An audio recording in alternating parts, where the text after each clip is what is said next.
স্বাধীন বাংলার মাটিতে দাঁড়িয়ে আমরা বলতে চাই, নারী সংস্কারের নামে আল্লাহর কোরআনকে, ইসলামকে যে কটাক্ষ করা হয়েছে, ধর্মীয় উত্তরাধিকার বিধান, পারিবারিক বিধানকে নারী পুরুষের মধ্যে বৈষম্যের প্রধান কারণ বলে আখ্যায়িত করে বিতর্কিত নারী বিষয়ক কমিশন এদেশের সংখ্যাগরিষ্ঠ মানুষের ধর্মীয় অনুভূতিতে আঘাত প্রদান করেছে। সাহেবের ব্যাপারে বলছি, তেরা মাযহাব है यूरोप तो मुक़ल्लिद अहले আজকে আমাদের বাংলাদেশে, গোটা বাংলাদেশের অলিগলি রাজধানীর মধ্যে শুধু একটাই স্লোগানে মুখরিত হয়েছিল, কোনোভাবেই নারীদেরকে কুসংস্কার বা নারীদেরকে যৌন চাহিদা মিলনের ক্ষেত্রে স্বাধীনতা দেওয়া হবে না বলে স্লোগানে মুখরিত হয়েছিল। ঠিক সেই মুহূর্তে বাংলাদেশে বিভিন্ন ধর্ম প্রান্তের মানুষ সেই ডাকে সাড়া দিয়েছেন, হেফাজতের ডাকে। হেফাজত মানে ইসলামের রক্ষণাবেক্ষণে একটা দায়িত্বশীল একটা সংগঠন। সেই সংগঠন থেকে মানুষকে কিভাবে আলোর পথে নিয়ে আসা যায়, বাংলাদেশে কোনো কোরআন বিরোধী, নবী সুন্নাহ কোরআন বিরোধী আইন যদি হয়, সেটার বিরুদ্ধে সাথে সাথে পদক্ষেপ নিয়ে থাকেন বাংলাদেশের আলিম জনতা। বন্ধুরা, আপনারা জানেন বাংলাদেশে যে নারীদেরকে যৌন চাহিদার ক্ষেত্রে তারা স্বাধীনতা চেয়েছে, এটা নিতান্তই ভুল এবং কোরআন সুন্নাহ অনুযায়ী সেটা কোনোভাবেই বৈধ নয়। একজন পুরুষ, একজন নারী তখনই বৈধভাবে মেলামেশা করতে পারবে যখন তারা বিবাহ বন্ধনে আবদ্ধ হবে। কোনো নারী, কোনো পুরুষ যদি বিবাহের আগে অবৈধ মেলামেশা করে, সেটা হবে হারাম এবং জিনা।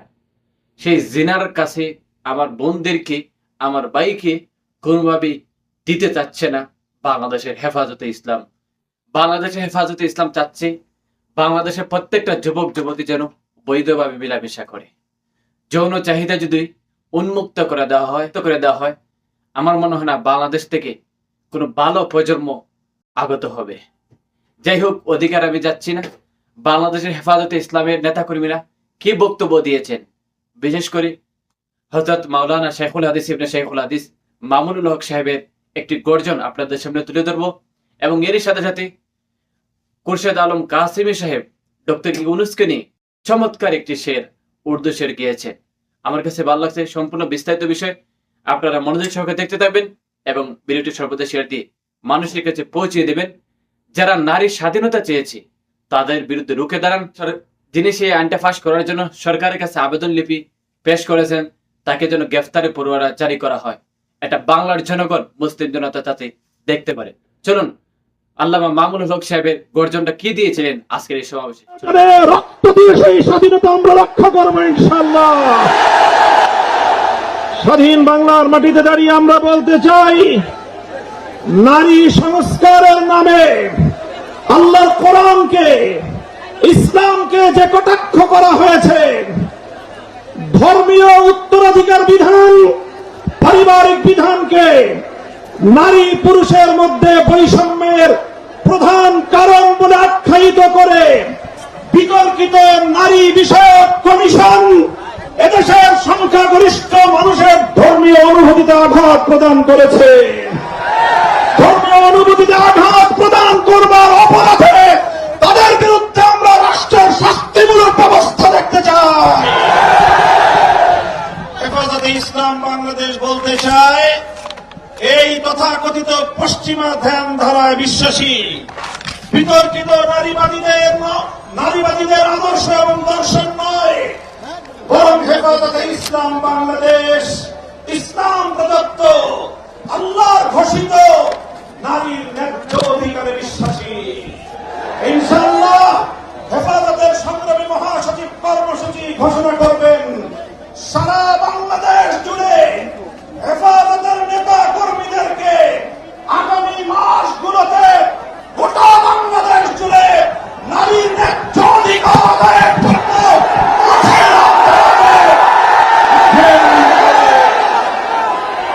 আমরা পরিষ্কার ভাষায় বলি, বাংলাদেশের স্বাধীনতার 53 বছরের মাথায় এসে কার্যক্রম শুরু হয়েছে। এই সংস্কার কার্যক্রম চলাকালীন সময়ে বহুত্ববাদের মতো এই বিতর্কিত আপনারা দেখতে পাচ্ছেন যে মামুনুল হক সাহেব, যার গর্জন শুনে গোটা মুসলিম জাতির, বিশেষ করে বাংলাদেশের মানুষের ঘুমন্ত ইমান জাগ্রত হয়েছে, যার বক্তব্যের মধ্যে রয়েছে ইমানি প্রেরণা, যার বক্তব্যের মধ্যে রয়েছে হাজারো যুবকদের ঘুমন্ত ইমান জাগ্রত করার মাধ্যম। তার এই বক্তব্যের পরিপ্রেক্ষিতে আমরাও সহমত পোষণ করছি এবং বাংলাদেশে যে নারী কুসংস্কার, যৌন চাহিদা স্বাধীনতা করে উন্মুক্ত দেওয়ার জন্য, আইন পাস করার জন্য তার আবেদন লিপি লিখেছে সরকারের কাছে, খুব দ্রুত যেন তা বাতিল করা হয়। সো বন্ধুরা, চলুন ডক্টর ইউনূসকে নিয়ে খুরশেদ আলম কাসিমি সাহেব চমৎকার একটি উর্দু শের গেয়েছেন, তার মুখ থেকে শুনি। ডক্টর ইউনুস সাহেবের ব্যাপারে বলছি, তেরা মজহব হ্যায় ইউরোপ, তো মুকাল্লিদ আহলে ইউরোপ কা। তেরা মজহব হ্যায় ইউরোপ, তো মুকাল্লিদ আহলে ইউরোপ কা। मेरा मजहब है तकलीद रसूल पाक अदनानी। मेरा मजहब है तकलीद रसूल पाक अदनानी। আমাদের দাবিগুলোকে বাস্তবায়নের জন্য প্রয়োজনে শাহাদাত বরণ করতে হবে। এর জন্য কারা কারা তৈরি আছে রাত উঠে দেখা। দেখতে পাচ্ছেন মামুনুল হক সাহেবের বক্তব্য আপনাদের সামনে তুলে ধরছি এবং জানি না আপনাদের কাছে কেমন লাগছে। যদি ভালো লাগে ভিডিওটা প্রতিবাদ করার জন্য আজকের ভিডিওটা শেয়ার দেন এবং সবাই আওয়াজ তুলুন যেন বাংলাদেশ থেকে নারী স্বাধীনতা কুসংস্কার বিলুপ্ত করা হয়, বাতিল করা হয়। যিনি সেই আইনটা বাস্তবায়ন করার ক্ষেত্রে সরকারের কাছে আবেদন লিপি লিখেছেন, তাকে যেন আইনের আওতায় গ্রেফতার করা হয়।